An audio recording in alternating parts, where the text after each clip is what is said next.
جیسے میں نے آیت پڑھی یا ایھا الذین آمنوا اتقوا اللہ حق تقاتہ، ایک جگہ پر اللہ نے فرمایا یا ایھا الذین آمنوا اتقوا اللہ وکونوا مع الصادقین، پہلا جز وہی ہے، بعد والا بدلا ہوا ہے۔ اللہ نے فرمایا اے ایمان والو اللہ سے ڈرو، وکونوا مع الصادقین، اور سچے لوگوں کے ساتھ ہو جاؤ۔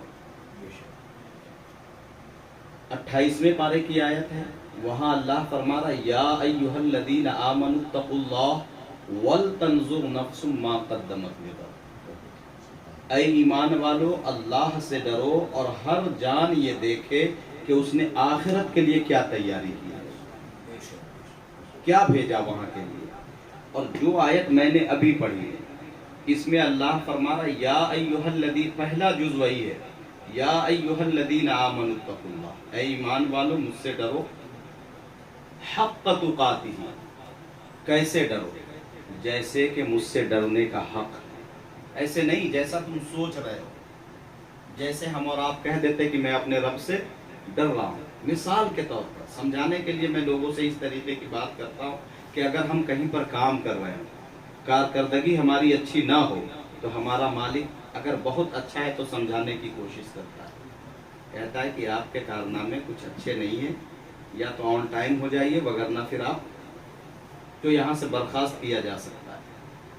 اب وہ اعلیٰ ظرف کا انسان ہے، اس کے باوجود وہ ہمیں رکھے ہوئے ہے، کچھ دنوں کے بعد کچھ دنوں تک دیکھتا ہے، اس کے بعد پھر سے دیکھتا ہے کہ اس کے کارکردگی میں صفائی نہیں آ رہی، تو پھر سے وہ کہتا ہے کہ میں دوسری بار کہہ رہا ہوں، دوبارہ میں یہ بات کہوں گا نہیں۔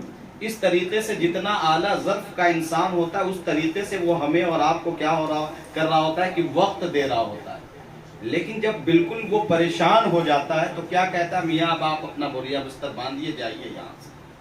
اللہ تبارک و تعالیٰ نے بندوں سے ایک دو جگہ پر نہیں درجنوں جگہ پر اس طریقے کی آیت موجود ہے قرآن میں کہ اے ایمان والو مجھ سے ڈرو، کہیں کہا سچوں کے ساتھ ہو جاؤ، اے ایمان والو مجھ سے ڈرو نماز قائم کرو، اے ایمان والو مجھ سے ڈرو زکوٰۃ دو، اے ایمان والو مجھ سے ڈرو حج کرو، اے ایمان والو مجھ سے ڈرو یہ کام کرو وہ کام کرو۔ لیکن اللہ کی جو یہ آیت ہے کہیں نہ کہیں پر یہ ساری آیتوں سے جڑی ہوئی ہے، اللہ یہ کہہ رہا ہے حق تقاتہ، ایسے ڈرو جیسے ڈرنے کا حق ہے، ایسے نہیں کہ جیسے تم سوچ رہے ہو۔ اب کیوں ڈرے ایسے؟ اب جب ہم سے کوئی نصیحت کر رہا ہوتا ہے کہ سمجھ جائیے، اب آخری بار سمجھا رہا ہوں، میں دوبارہ آپ سے کہوں گا نہیں بلکہ آپ کو باہر کر دوں گا۔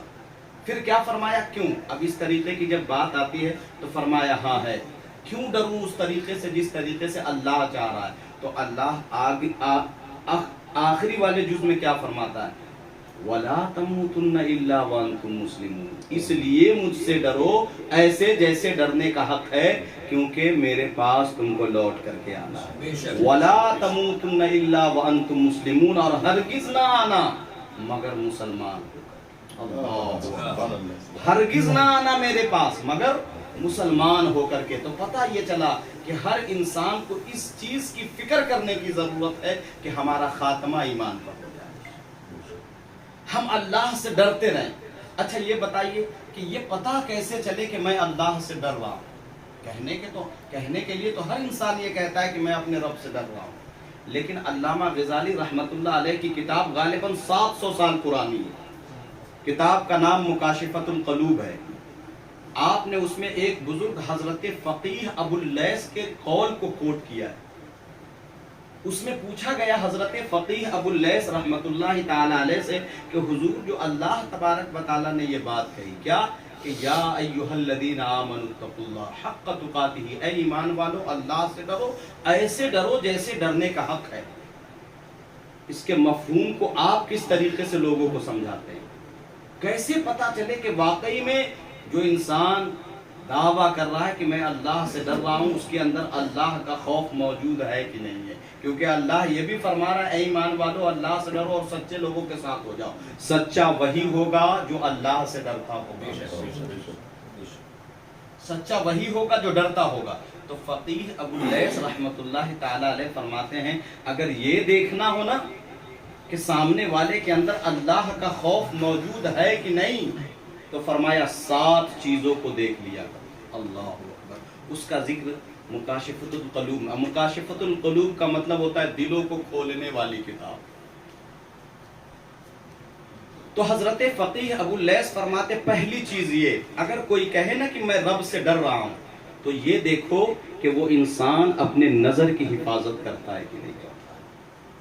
کہ جو انسان اپنے نظر کی حفاظت نہ کرے، دوسروں کی بہو بیٹیوں کو غلط نگاہ سے تاکتا جاگتا ہو، کسی کی پراپرٹی کی طرف غلط نگاہ سے اور للچائی نظر سے دیکھ رہا ہو، اور وہ یہ کہہ رہا ہو کہ میں اللہ سے ڈر رہا ہوں، تو وہ اللہ سے نہیں ڈر رہا. جو انسان اپنے نظر کی حفاظت نہ کرے، فرمایا وہ اللہ سے نہیں ڈرتا. کیوں؟ کیونکہ اللہ کے رسول صلی اللہ علیہ وسلم فرماتے ہیں من ملا عینہ من الحرام ملا اللہ تعالی یوم القیامت عینہ من النار. اللہ اکبر اللہ اکبر. میرے آقا صلی اللہ علیہ وسلم فرماتے ہیں کہ جو انسان حرام چیزوں کو دیکھ دیکھ کر کے اپنے آنکھ کو بھر لے گا، حرام چیزوں کو دیکھ دیکھ کر جو انسان اپنی آنکھ کو بھر لے گا، میرے آقا فرماتے ہیں من ملا عینہ من الحرام ملا اللہ تعالی یوم القیامت، قیامت کے دن عینہ من النار، جو اپنی آنکھ کو حرام چیز دیکھ کر کے بھرے گا، اللہ قیامت کے دن اس کی آنکھ کو جہنم کی آگ سے بھر دے گا. اللہ اللہ اکبر. فرمایا کہ جو انسان نظر کی حفاظت نہ کرے اور کہے کہ میں اللہ سے ڈر رہا ہوں، وہ فضول دعویٰ کر رہا ہے، اپنے دعوے میں وہ سچا نہیں ہے. اور یہ چیز قرآن میں 6 پارے میں وَاتْلُ عَلَيْهِمْ نَبَأَ ابْنَيْ آدَمَ بِالْحَقِّ إِذْ قَرَّبَا قُرْبَانًا فَتُقُبِّلَ مِنْ أَحَدِهِمَا وَلَمْ يُتَقَبَّلْ مِنَ الْآخَرِ. 6 پارے کی آیت ہے، اور یہاں پر جو ذکر آیا ہے حضرت آدم علیہ السلام کے 2 بیٹوں کا ذکر ہے. کتنے بیٹوں کا؟ 2 بیٹوں کا.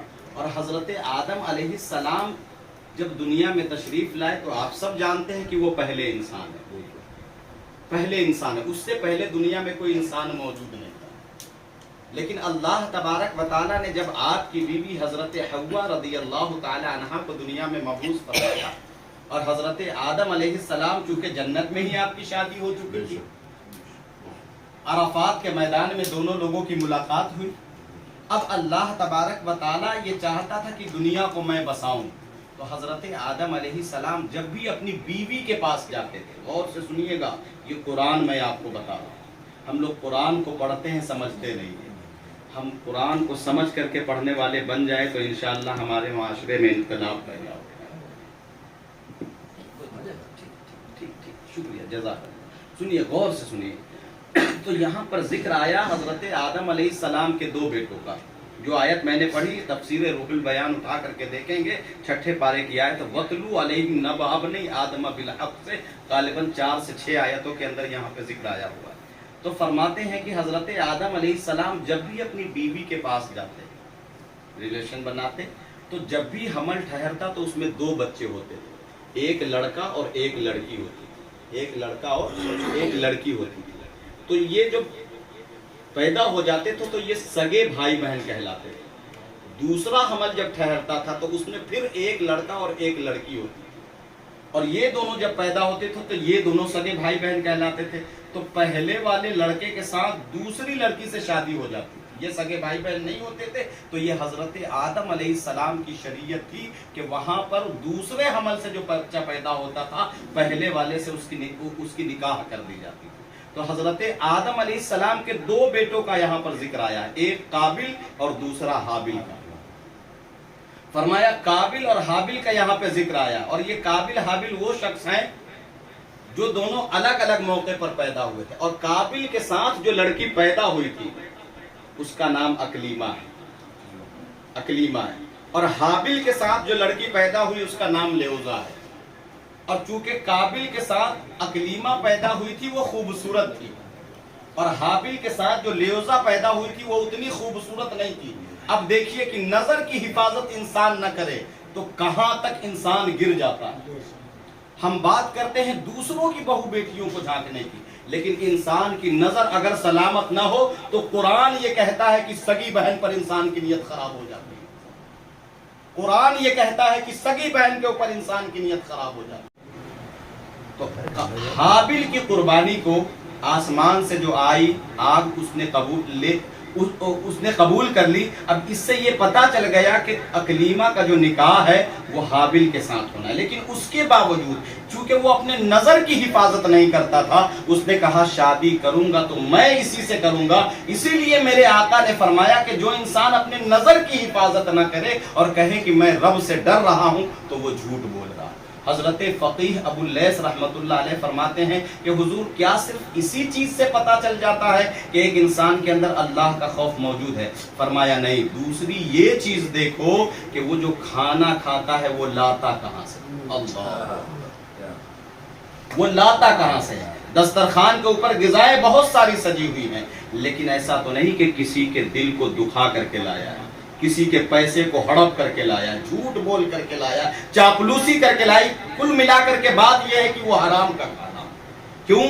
کیونکہ میرے آقا صلی اللہ علیہ وسلم فرماتے ہیں اذا وقعت لقمۃ من الحرام فی بطن ابن آدم لعنہ کل ملک فی الارض والسماء. میرے آقا فرماتے ہیں جب بنی آدم کے پیٹ میں حرام کا لقمہ اترتا ہے اور اترنا ہے کہ کل ملک فی الارض والسماء، زمین و آسمان میں جتنے فرشتے ہیں اس کے اوپر لعنت کرنا شروع کر. اللہ اکبر، اللہ اکبر. فرمایا کہ جو انسان حلال رزق تلاش نہ کرے، جہاں سے پائے وہاں سے لے آئے اور یہ دعویٰ کرے کہ میں رب سے ڈر رہا ہوں، اس کا مطلب وہ جھوٹ بول رہا ہے، اس کے اندر اللہ کا خوف موجود نہیں. اچھا دیکھیے ذرا سوچئے کہ یہ کتنی اہم چیز ہے، حلال رزق جو ہے یہ کتنی اہم چیز ہے. میرے آقا نے فرمایا کہ یہ فرشتے کب تک بد دعا کرتے رہتے ہیں؟ فرمایا جب تک وہ حرام کا لقمہ اس انسان کے پیٹ کے اندر موجود